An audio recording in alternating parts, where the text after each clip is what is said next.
नाज़रीन ख़बरुनि जे सिलसिले खे अॻिते वधाईंदे अवां ताईं ख़बर पहुचायूं पिया त इतलात खातो सिंध मीरपुर ख़ासि हैंड आउट तारीख़ 13 अप्रैल 2026 मीरपुर ख़ासि ब्यूरो रिपोर्ट शहबाज अली लगारी। Divisional commissioner Jalaluddin Mahar deputy inspector of police Faisal Abdullah सां गॾु बिल्किस ईदी फाउंडेशन पारां हलाई वेंदड़ ईदी मिडल स्कूल मीरपुर ख़ासि में ॿारनि खे पोलिया जा फुड़ा पीआरे डिवीज़न में पोलियो मुहिम जो इफ़्तिताह कयो। रोटरी क्लब ऐं रोटरी एक्ट मीरपुर ख़ासि पारां ईदी फाउंडेशन स्कूल में पोलियो मुहिम जो इफ़्तिताह करण खां पोइ कमिश्नर चयो त पोलियो जो ख़ात्मो तमामु ज़रूरी आहे, छाकाणि त इहो असांजे मुस्तक़बिल जे मामरनि जी सेहतमंद ज़िंदगी जो मामिलो आहे। ऐं चयो त सॼी सिंध वांगुरु मीरपुर ख़ासि में 13 अप्रैल खां 16 अप्रैल 2026 ताईं पोलियो मुहिम शुरू थी चुकी आहे। डिवीज़न में पोलियो मुहिम दौरान पैदाइशी खां वठी 5 सालनि ताईं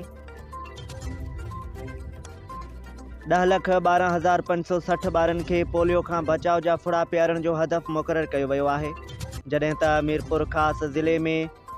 3,60,104 ॿारनि खे पोलियो खां बचाव जा फुड़ा पीआरण जो हदफ़ मुक़ररु कयो वियो आहे। उन मौक़े ते ज़िले सिहत officer doctor Sandeep Kumar, additional ज़िले सिहत ऑफिसर ऐं doctor Nehchal Rai, Rotary Club of Mirpur Khas जो सदर राजकुमार लोहाना,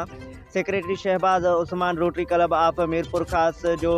रूटरेक्ट जावेद बाबर, एडवोकेट प्रेम कुमार ऐं लाॻापियल ऑफिसर मौजूदु हुआ। बाद में divisional commissioner Jalaluddin Mahar deputy inspector of police Faisal Abdullah सां गॾु टूल प्लाज़ा ट्रांज़िट पॉइंट जो दौरो कयो ऐं पोलियो टीमुनि जी कारकर्दगी जो जाइज़ो पिणु वरितो वियो।